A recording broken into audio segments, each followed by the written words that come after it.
Assalamualaikum warahmatullahi wabarakatuh, rekan-rekan sekalian. Selamat datang kembali di mata kuliah Perilaku Organisasi bersama saya Yuli Indasari, SMNN. Pada pertemuan kedua ini kita akan membahas terkait karakteristik individu dan kepribadian. Sebagai reminder saja bahwa pada ruang lingkup perilaku organisasi terdapat 3 materi besar yang akan kita bahas selama 1 semester, yaitu terkait perilaku individu, perilaku kelompok, dan juga sistem organisasi. Nah, untuk pertemuan kedua ini, kita sudah masuk ke bagian perilaku individu, bagian karakteristik individu, dan kepribadian. Karakteristik individu dan kepribadian dipelajari karena keduanya merupakan faktor utama yang membentuk perilaku seseorang di dalam organisasi dan juga menjadi faktor utama yang menyebabkan keberagaman perilaku individu di tempat kerja.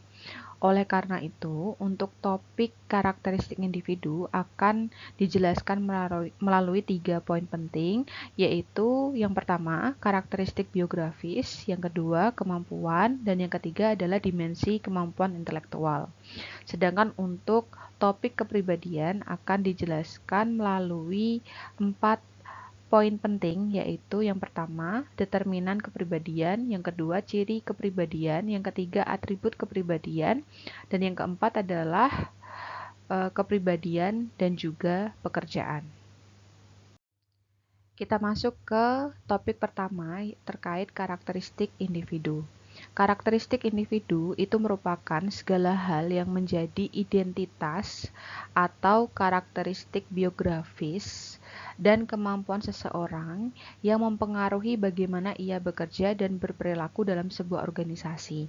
Jadi, karakteristik individu itu mengacu ke 2 hal saja, yaitu identitas atau karakteristik biografis dan kemampuan seseorang. Sekarang kita jelaskan terkait karakteristik biografis. Secara definisi, karakteristik biografis itu merupakan ciri-ciri pribadi yang bersifat demografis dan relatif mudah diidentifikasi. Ini bisa merujuk ke beberapa hal seperti usia, jenis kelamin, status kawin, banyaknya tanggungan, dan juga masa kerja yang dimiliki oleh individu dalam sebuah organisasi. Nah, ciri-ciri dari karakteristik biografis yang dimiliki oleh masing-masing individu akan mempengaruhi bagaimana cara mereka mencapai produktivitas, mencapai kepuasan kerja, bagaimana cara mereka bekerja, bagaimana tingkat komitmen mereka pada organisasi yang mereka tempati, dan juga bagaimana cara mereka memilih jenis pekerjaan yang cocok dengan demografi yang mereka miliki. Selanjutnya kita bahas terkait kemampuan. Kemampuan itu adalah kapasitas individu untuk mengerjakan berbagai tugas dalam pekerjaan tertentu. Nah, kemampuan ini terbagi menjadi 2 jenis, yaitu kemampuan intelektual, yaitu kemampuan untuk berpikir, dan kemampuan fisik, yaitu ketahanan tubuh yang dimiliki oleh individu.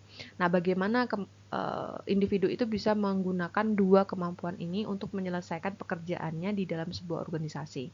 Nah, untuk kemampuan intelektual itu bisa berupa kemampuan untuk berhitung, kemampuan untuk berkomunikasi, kemampuan dalam mengambil keputusan, dan lain sebagainya. Sedangkan untuk kemampuan fisik ya berhubungan dengan kekuatan tubuh manusia, keseimbangan, stamina, kesehatan, dan lain sebagainya. Untuk lebih jelasnya, di slide ini kita diberikan gambaran terkait dimensi kemampuan intelektual. Jadi kemampuan intelektual yang dimiliki individu itu macam-macam. Tinggal rekan-rekan sekalian ini menonjol di bagian kemampuan intelektual yang mana. Misal di sini ada kemampuan numerik, berarti kemampuan berhitung. Nah, kemampuan ini biasanya digunakan di pekerjaan akuntan, kan harus menghitung pajak, menghitung laporan keuangan, dan sebagainya. Atau ada pemahaman verbal, yaitu kemampuan untuk memahami apa yang dia baca, apa yang dia dengar, atau untuk memahami komunikasi. Misal, contoh pekerjaannya adalah manajer pabrik. Jadi, manajer pabrik kan harus mengikuti SOP yang telah diberikan oleh perusahaan tempatnya bekerja. Kemudian ada kecepatan perseptual ya. Jadi kemampuan untuk mengidentifikasi persamaan dan juga perbedaan secara cepat dan akurat. Biasanya digunakan di pekerjaan penyelidik kebakaran. Jadi untuk mengidentifikasi secara cepat penyebab kebakaran pada suatu bencana atau peristiwa gitu ya. Kemudian ada penalaran induktif, yaitu kemampuan untuk mengidentifikasi akar masalah dan juga untuk mencari jalan keluar dari masalah tersebut. Misalnya saja di bidang peneliti pasar. Jadi peneliti pasar ini kan harus bisa memperkirakan kira-kira produk ini permintaannya berapa, supply yang tersedia berapa gitu untuk periode waktu tertentu. Kemudian ada penalaran deduktif. Ini berkaitan dengan bagaimana seorang individu itu bisa menggunakan logikanya untuk mengambil keputusan. Misalnya, di sini ada penyelia. Dia harus bisa untuk memilih di antara dua saran yang berbeda yang ditawarkan oleh karyawan. Kemudian ada visualisasi ruangan, jadi kemampuan untuk menggambarkan bagaimana penampakan objek tertentu jika posisinya dalam ruangan dirubah. Jadi bisa di pikiran ya, di otak itu bisa membayangkan suatu gambar gitu ya. Misalnya saja penata interior, jadi atau desainer ruangan, arsitektur, itu kan biasanya dengan melihat ruangan aja dia bisa membayangkan kira-kira ini cocoknya dikasih warna apa, dikasih background apa, dikasih tempat duduk yang seperti apa gitu ya. Jadi bisa membayangkan visual dalam pikiran secara cepat gitu ya. Kemudian kemampuan memori, yaitu kemampuan untuk mengingat dan juga mempertahankan pengalaman yang sudah dilalui di masa lalu. Misalnya di sini adalah awak penjualan atau CS penjualan misalnya ya. Biasanya kan harus bisa mengingat-ingat nama-nama dari pelanggannya. Jadi ini ada beberapa dimensi kemampuan intelektual dan nggak semua orang bisa semuanya gitu ya. Jadi kira-kira rekan-rekan menonjol di sebelah mana ini. Dan kira-kira dari banyaknya kemampuan intelektual ini, mana yang sering digunakan untuk menyelesaikan pekerjaan rekan-rekan sekalian. Topik selanjutnya adalah kepribadian. Kepribadian itu merupakan kumpulan sifat atau karakter yang dimiliki seseorang yang membentuk cara seseorang untuk bertindak dan berinteraksi dengan lingkungannya. Jadi kalau karakteristik individu tadi terkait dua hal, yaitu karakteristik demografi atau biografis gitu ya, dan juga kemampuan individunya. Kalau kepribadian itu lebih ke sifat atau karakter yang dimiliki oleh individu ketika bekerja. Nah, ada beberapa hal yang bisa membentuk kepribadian seseorang. Ada 3 hal, yaitu keturunan, budaya, lingkungan, atau situasi. Keturunan itu merujuk kepada faktor genetik yang diwariskan dari orang tua kepada anak. Jadi, majority kepribadian kalian itu sebenarnya diwariskan dari kepribadian ayah dan ibu kalian. Kemudian ada budaya. Budaya itu berkaitan dengan nilai, norma, dan juga kebiasaan yang berlaku dalam masyarakat tempat seseorang itu hidup. Misal nih, kalau di Indonesia itu budayanya kan gotong royong. Jadi otomatis itu juga mempengaruhi kepribadian kita gitu ya. Kemudian misalnya di Jepang itu kan budayanya adalah sopan santun, disiplin gitu ya. Itu juga yang mempengaruhi cara orang berperilaku di sana. Kemudian ada lingkungan atau situasi. Itu merujuk kepada pengaruh kondisi sekitar ya, kondisi atau lingkungan-lingkungan yang ada di sekitar kita. Ini bisa merujuk ke lingkungan pertemanan, lingkungan pekerjaan, lingkungan ibadah, lingkungan keluarga, dan lain sebagainya. Output dari 3 determinan kepribadian tersebut adalah generasi atau munculnya berbagai jenis generasi. Generasi adalah sekelompok individu yang lahir dan hidup dalam rentan waktu yang hampir bersamaan serta memiliki pengalaman sejarah sosial dan budaya yang serupa. Nah, di sini biasa kita dengar itu ada generasi baby boomer, ada generasi X, generasi Y atau milenial, Gen Z, Gen Alpha, dan juga Gen Beta yang semuanya memiliki cara pandang terhadap pekerjaan yang berbeda dan sifat yang berbeda.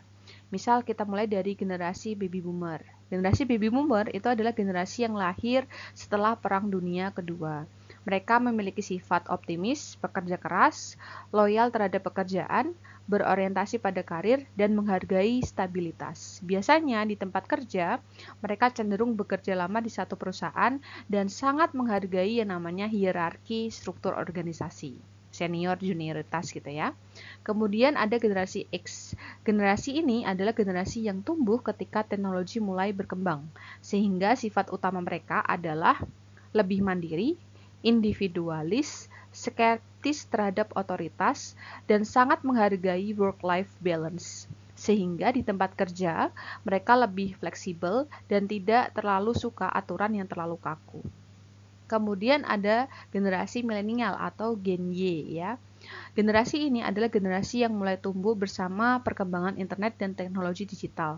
Sehingga sifat utama mereka adalah sangat percaya diri, ambisius, kompetitif, terbuka terhadap perbedaan, dan menyukai pengakuan atau apresiasi. Sehingga di tempat kerja mereka cenderung lebih suka lingkungan kerja yang kreatif, fleksibel, dan juga kolaboratif. Kemudian ada Gen Z, yaitu generasi yang sejak kecil sudah hidup dengan internet dan media sosial. Sehingga sifat utama mereka adalah open-minded, menghargai keberagaman, cepat beradaptasi dengan teknologi, mandiri, dan juga berorientasi pada target. Di tempat kerja, mereka cenderung lebih menyukai pekerjaan yang fleksibel dan juga cepat. Kemudian ada generasi Alpha, yaitu generasi yang lahir di era teknologi yang sangat maju. Biasanya, generasi ini memiliki sifat yang sangat dekat dengan teknologi, kreatif, suka eksplorasi, dan cepat belajar melalui media digital. Sehingga di tempat kerja, mereka banyak belajar melalui gadget dan juga platform digital. Kemudian ada generasi terakhir atau terbaru yaitu generasi beta. Generasi ini adalah generasi yang diperkirakan akan hidup sepenuhnya di era teknologi canggih dan kecerdasan buatan. Sifat utamanya diperkirakan sangat terintegrasi dengan teknologi, rasa ingin tahunya tinggi, dan juga menghargai keberagaman. Dan juga di dunia kerja diperkirakan mereka akan menjadi generasi yang adaptif atau sangat responsif terhadap perubahan. Jadi ini adalah beberapa generasi dan sifat-sifatnya yang berbeda-beda. Kemudian di sini ada ciri kepribadian. Jadi masing-masing orang punya kepribadian yang berbeda-beda, yaitu karakteristik-karakteristik yang konsisten yang mencirikan perilaku seorang individu. Nah, biasanya ada sifat-sifat tersendiri ya yang tercermin dalam kepribadian individu. Ada yang bersifat ekstraversi, yaitu seseorang yang suka bergaul, senang bicara, tegas. Ada yang punya sifat menyenangkan, punya sifat mendengarkan kata hati. Ada yang punya kemantapan emosional, di mana dia mencirikan seorang yang tenang, pandai mengelola emosi gitu ya. Kemudian ada yang keterbukaan terhadap pengalaman, yaitu ciri-ciri orang yang imajinatif, artistik, dan juga intelektual. Tetapi menurut Florence tahun 1995 sebenarnya ciri-ciri kepribadian itu diklasifikasikan menjadi 4 jenis. Walaupun sebenarnya menurut pendapat ahli yang lain juga banyak ya jenis-jenis kepribadian, tapi basically ada 4 jenis kepribadian, dan ini mempengaruhi cara mereka bekerja di tempat kerja dan mempengaruhi cara mereka untuk mencari pekerjaan yang cocok dengan karakteristik atau kepribadian yang mereka miliki. Yang pertama ada kepribadian sanguinis. Sanguinis itu memiliki sifat positif yang bersahabat, antusias, ramah, banyak bicara gitu ya, pandai bersosialisasi. Tapi memiliki sifat negatif yang tidak disiplin, egosentris, emosional, dan lain sebagainya. Nah, biasanya seseorang yang memiliki jenis kepribadian ini cocok untuk ditempatkan di bagian PR atau public relations atau marketing, di mana dia bisa secara bebas berkomunikasi dengan orang, bersosialisasi dengan orang. Kemudian yang kedua ada jenis kepribadian koleris. Koleris itu memiliki sifat positif yang berkemauan keras, memiliki visi independen, pandai memerintah, pandai mengarahkan orang, tapi dia sangat perfeksionis, pemarah gitu ya, sarkastis gitu ya, kadang-kadang kejam sedikit gitu ya. Nah, cocoknya seseorang yang memiliki sifat kepribadian koleris ini sangat direkomendasikan untuk dijadikan seorang pemimpin atau manajer, di mana dia bergerak untuk memerintah orang atau mengarahkan bawahan-bawahannya. Kemudian ada individu yang memiliki jenis kepribadian melankolis. Nah, melankolis ini sifatnya adalah analitis ya, di mana dia sangat teliti, disiplin, pembersih gitu ya, rela berkorban, berbakat gitu ya, tekun, disiplin, tapi sifat negatifnya adalah dia kurang bisa ini bersosialisasi dengan orang. Kadang-kadang kalau ngomong suka nyelekit gitu ya, pemurung gitu ya, perasa dan lain sebagainya. Nah, biasanya karena dia sangat teliti, seorang melankolis cocoknya dikasih pekerjaan di bidang akuntan, keuangan gitu ya. Dimana di situ ada pekerjaan-pekerjaan yang mengharuskan dia sangat teliti, perhitungan dan lain sebagainya. Itu melankolis. Kemudian ada seseorang yang memiliki jenis sifat plekmatis. Plekmatis itu positifnya dia tenang, kalem gitu ya. Sangat diplomatis, cuek, terkesan nggak peduli gitu ya, dan manut terhadap atasan gitu ya. Itu plekmatis. Tapi sifat negatifnya adalah dia nggak punya arah tujuan gitu ya, kecuali dia diarahkan, nggak tegas gitu ya, suka menunda-nunda, kurang motivasi diri gitu ya, cari aman, penakut. Nah, ini plekmatis. Nah, biasanya orang-orang dengan jenis plekmatis itu memiliki tingkat loyalitas tinggi terhadap atasannya, sehingga direkomendasikan untuk ditempatkan di bagian HRD atau Human Resource Department, di mana seorang HRD itu kan harus patuh terhadap perusahaan walaupun nanti ada negosiasi dengan serikat pekerja dan lain sebagainya.